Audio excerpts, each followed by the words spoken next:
What's up? My name is Calvin and this is BlackGaySlay, a look at Black excellence within the LGBT community. Why? Because I said so, that's why. But honestly, there's a smattering of reasons that have inspired this project. The biggest and best happened just earlier this year when my nephew came out to me as bisexual. So, as any good family member would do, I embraced him, looked him lovingly in the eye, and said, "Welcome to the dark side." Words cannot express how proud I am of him. I would have never been able to do something so courageous at such a young age, for the simple fact that when I was growing up as a little black gay boy, there was no one that I could really look up to. There was no one that I could turn on the TV and see who looked like me, who sounded like me, who acted like me. And because of that, I thought something was always wrong with me, which is debatable. But nonetheless, I would never want my nephew, or anyone else for that matter, to ever feel that feeling. It is no secret that people of color are often underrepresented and even misrepresented in mainstream media. And the same can be said for the LGBT community. So when those two identities are intertwined into one person, sometimes the struggle can be twice as hard. So, as we celebrate all colors, all cultures, and all orientations, we want to shed a special light on those who may not get their rightful shine otherwise, in an effort to show the youth that, even in the crazy times that we are living in today, that there's still hope, especially for us. This is BlackGaySlay. Enjoy.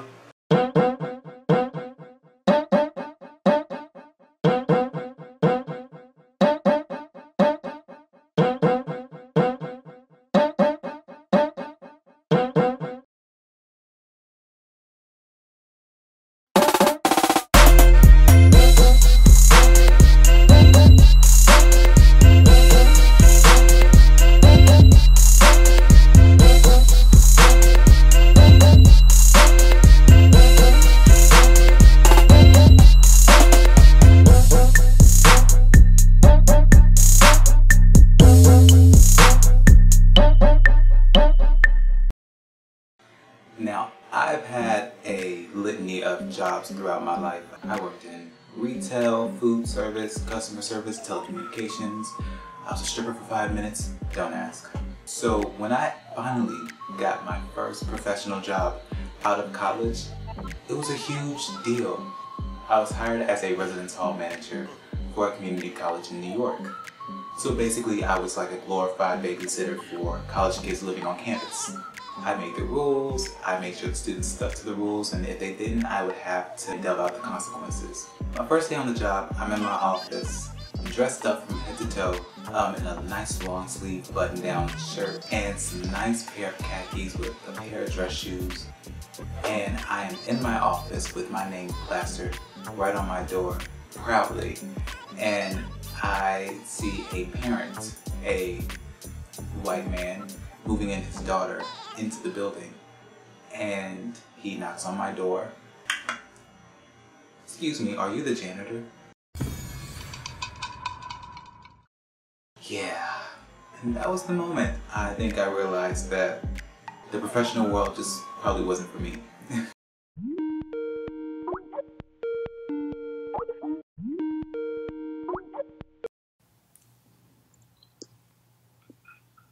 Hey! Hi. Oh, I missed that face. Oh, This mess. Yeah, are we matching? We're kind of matching. We're kind of matching. I was looking for a different shirt, actually, but God was trying to tell you something. yeah, he apparently so. He said, "Bitch, wear black and white." That's what How are you? I'm okay. Scratching and surviving. as always. I thought you meant scratching your balls. Okay. No ball scratching. I would not be scratching as violently if I think if it were my balls. You don't know how to have a good time then. They bleed easily, Jesus, so I don't want to. No one wants a mess in their pants. Or maybe they do. Or maybe they do. Maybe they do. So, Chris, I'm going to ask you this, and I need you not to judge me. Because I've known you for like, what, 4 years? 5? 4? About 4 or 5, yeah. Yeah. I don't know what you do. Exactly. Like, I think one time you told me you were, like, looking at cancer cells. I was like, okay, he's curing cancer. Cool. So I ask you that every time I talk to you.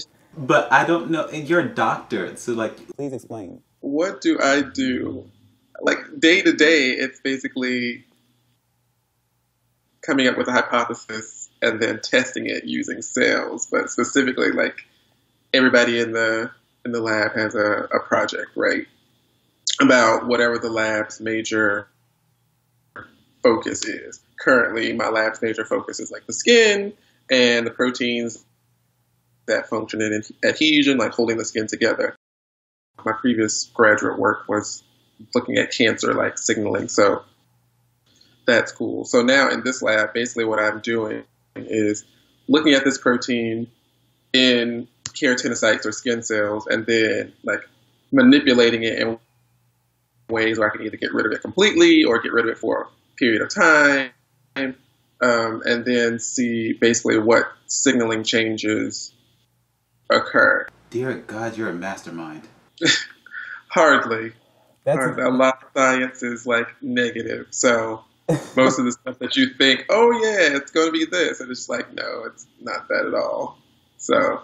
But that's interesting because that means like you're basically the brains behind, putting forward in motion possibly a cure. Well, the thing about science is that they say that you're never supposed to think about, I'm putting it. Well, I guess you're right. Okay, in a way, you're right. Yeah, the putting into motion, but it's always like you're never supposed to think that you're going to cure something because you're making a small contribution so that the next person can cure something, which is. When you first get into science or when you first get into stuff, at least for me, I was like, oh, damn it, I'm not even going to be the person that cures this. It's going to be someone else. But then at the end, you're like, oh, after all this hard work, I just want to make some sort of contribution so that someone can eventually get there. Because to come up with the cure is like... How did you get into that growing up? Did you always have a thing for science? I always enjoyed science. Like, I remember, like, asking my parents for... one of those child chemistry sets. Oh, very nerdy. I would say you adorable little nerd, you. But it's true. That was my life. Chemistry sets and science summer camps. I was just going to ask if you went to a science summer camp. Yes, summer science camp and chemistry sets. That was my life. I have so many questions. So, did you always want to go into law, or was that always a passion of yours? Yeah. So every time I had a case that I argued where I actually evicted a person, and he had two daughters, very young daughters, in court, and I actually evicted him that day. And I drove home from court, and I phoned my mom, and I was like, I don't want to be a lawyer anymore. And she took out the essay that I wrote in grade 5. And the essay says, I want to be a lawyer because I want to put the bad guys away. And I want to bring equality into this world. And so she always reminds me that the legal seed has always been was planted at a very young age. So, so I always wanted to be an attorney. And I'm always reminded, yes, sometimes I feel like, can I be a fashion designer or something? Sometimes it gets to you. But I always wanted, it was always a dream of mine to be an attorney. What really initially drove me to get my license was at the end of the year, after doing the testing and doing all that stuff, I was running out of money from my savings that year. I had about 5 months of money. And so as an older, in my late 20s, I realized that I should always have about 6 months of funds reserved just in case something goes wrong in life or anything like that. So I was down to 4.5, 5 months, and it always makes me nervous when I'm down to that amount of money. So I was like, oh my goodness, okay, freaking out. What am I going to do? So I was like, okay, take your test. I was on the phone with my friend one night, and she's just like, book your test right now. She had just became a real estate agent. She's like, you're going to love it. You're going to be great. We have a great office. We have all these things. So I was like, okay, I booked the test. And the first time I took the test, after studying for countless hours, I got 67%. And you either get a pass or a fail. So I got 67%, and that was considered a fail. Took it 10 days later, passed my test December 16th, 2014. And then my license posted where I actually got the confirmation in the mail from the state. So you're in Johannesburg, South Africa. That's great. And see, I know you from your social media, and on there, you're very openly proud about, who you are and your, sexuality. How was that growing up in South Africa? Was that hard? At school, it was a bit difficult because kids can be really evil. I think they're the closest form of the devil sometimes. It's accurate. It's accurate. So yeah, I think that was different because I grew up what we call, I think you guys call it the hood in America. Gotcha. We call it a location here in South Africa. So it's a lot of people that's uneducated, a lot of unemployment, a lot of drugs. So it's typical hood-like. If you go to the other, areas, homosexuality is being taught and as a social skill and, part of social studies. Whereas in certain communities, it's frowned upon to speak about homosexuality, even though you could see someone is gay. So it wasn't really easy as a child, but as I went to varsity, I started exposing myself to a lot of other communities, and I started being accepted there. But from my family side, I haven't had any resistance or I think they tried to shelter me more than anything else, as opposed to judging me. You're from Georgia. It's Brunswick, which no one has ever heard of. How did you grow up exactly? Like, how was your school experience and childhood? Like, how was that growing up? Like, did you ever feel like different of any sort? I feel like every child at some point feels different. But I mean, I think it was fairly straightforward. I mean, my mother worked at the school, at my elementary school, so I didn't feel awkward or anything because I already knew everybody, like all the teachers and stuff. I already knew them. They already knew me. So it was just like, oh, okay, I'm going to this place. Gosh, you lucky bastard. So within this science field, do you ever, because, I mean, let's talk about the elephant in the room. We're Black. I don't know if it's news to you. I hate to shock you. I'm not a dark-skinned white man. And we're also homosexual. Uh-huh. So those are two things that, would stereotypically, not even stereotypically, but just as a matter of fact, be against us within the society that we live in. Do you ever face hardships with those two minority groups, placed upon your identity? Well, surprisingly not. Like, science is full of gay men. Like, they're I mean, they are non-brown gay men, or the majority of them are white, because the majority of scientists are, white people. So that doesn't come up. And I don't think currently, not to my knowledge, that my color has caused me an issue. If anything, it's been a benefit in some ways because we are brown. Mm-hmm. There's a lack of brown people in general in science. There are more brown women in science than there are brown men, but just brown people in general are low in science.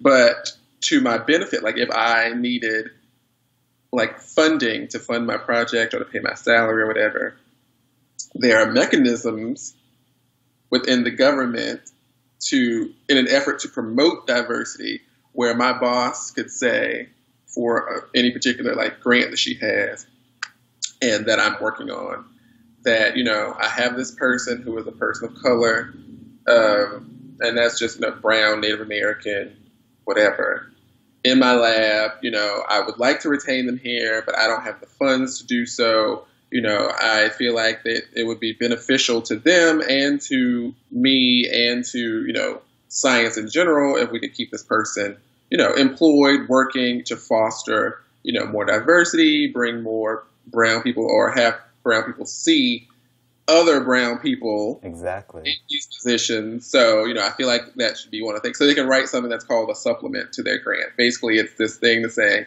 hey, I have a brown person, or I have a person of color who's in a underrepresented minority. we feel like you should give us money for that because we want to retain them. So, if anything, my color, being brown, being a man in science, is to my benefit. Yeah. I worked for Nordstrom, Bloomingdale's, Saks Fifth Avenue, and then Marie Claire magazine, and then I was a fashion wardrobe stylist for Robert Birdie and an intern. So while I did those things, my industry was filled with a ton of gay men. The adversity that I would say that I did face is when I was at one of those companies and I was in public relations. There's not a lot of men in public relations in the beginning, and there's not a lot of black men in public relations. There were a lot of looks that I got, and they didn't understand because it was an internship. Leading up after that, being in other retail companies, I do notice that it's a benefit being gay and black and in a male, but I also see that the benefit of that is that I am a kind of a number of, we met our quota of our diversity. So in getting to this place now to where you're an attorney and you're loving, you know, what you do, and you know, you who you are, you have this like nice life. Were there any roadblocks getting to that point? Yeah, so even so I always say I had two disadvantages that I always had to face. So in South Africa, I don't know if you know that we've got 3 primary races, right? So you've got black, you've got white, you've got Indian, and you've got colored. So I'm colored, right? And the classification that they have for colored is that colored is a mixture between black and white, right? And now the battle that has always been fought from my side, from my community side being colored, is that is there a place for us? It's always been that, is there a place for us? Because we are so different from everything else. Our culture is completely different. Our way of life is completely different. The way we speak is completely different. So that was one of the obstacles, is me, because not many success stories come from a colored community. Most of the success stories comes from, you know, black communities, Indian communities, white communities. The colored communities it's a rarity that you'll find someone actually excel. And most of the locations that I've told you about earlier are, you know, filled with colored communities. So that's the difference. And then to add to it is, here comes a gay colored, you know, and that's difficult because now it's, how do we make a place for a colored personally, and how do we accommodate a homosexual at the same time? So I had to find ways of understanding that me being me is just enough. You know, it's more than enough, and I just have to be myself. And that's the only thing that I've got. No one else can be me anywhere else in the world. So that's the best thing that I can be. When I went for articles, you do articles at a law firm before you become admitted as an attorney. And my principal at the time said to me, with your accent, you don't sound too eloquent, because the colored community actually has we have a slang that we speak with one another that we only understand. And so they had to wean me off the accent so that I could argue in court. So I've been blessed enough to be associated with people that molded me along the way, but at the same time, not me losing myself. So, yeah, there were a few challenges, one being colored, next thing being gay. Wow, that's crazy. And see, I don't know if you know, but here in America, colored is actually like a term that is very antiquated here. You know, we that was a term used back in the day when people were like really like outwardly racist, even though they still are today. But that's kind of like not politically correct to say here, colored. So that's crazy. Before you got into science, before you got into, you know, school and all that kind of good stuff, what kind of jobs were you taking? Like, what kind of jobs did you work? Like, as a teenager and leading up? I'm really curious. You know? So here's the thing. So I'm the youngest child, right?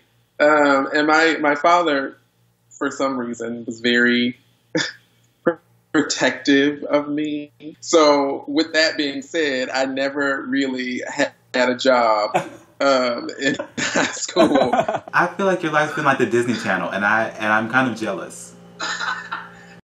Do you have any words of advice or wisdom to any younger people who are looking to study law and to get into that field? Law is a field that opens a variety of doors, because every person in this world needs a lawyer. Doesn't matter whether you're getting married, whether you're getting divorced, whether you're dying, whether you are getting children, whether you want maintenance, you need a lawyer. So it opens doors. So if law is for you, prepare yourself to study a lot, read a lot. And people forget, because they don't teach this to people. And I've learned it now, and my mommy also said to me, it's so dangerous at the same time, is that once you become someone with title, you can't behave in a certain way. Example, when you were a law student, you didn't have any title, you could dance on the tables. Right now, you're an attorney, you can't dance on tables in public, because you are painted with a brush. But you have to teach people how to treat you. And if you take that journey and you take that step first of teaching, and you can't teach anyone about yourself if you don't yourself don't know who you are. And if you believe in yourself and you know who you are, no one can lie to you, and you can't lie to yourself. I'm a major fan of Whitney Houston, and one of her biggest lines was, above all, to thine own self be true.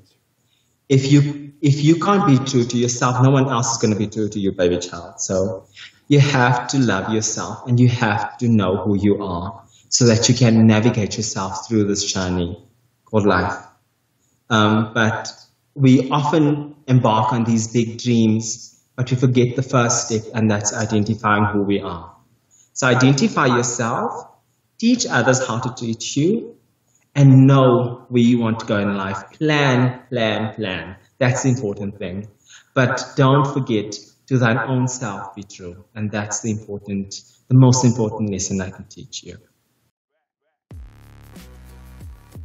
I was hired as a residence hall manager for a community college in New York. So basically, I was like a glorified babysitter for college kids living on campus. I made the rules, I made sure the students stuck to the rules, and if they didn't, I would have to delve out the consequences. I remember one of the kids that I got in trouble tried to start a rumor that I was actually having a secret relationship with a female student. I never threw down my gay card so fast in my entire life. Like, bam! Little house bitch. I'm not sure how cards work, I don't really play, but I was like, full house. I pulled out my gay card so fast and so proudly and cleared my name. All the things that I thought so negatively about myself and my sexuality kind of disappeared, and I realized maybe it wasn't such a bad thing after all.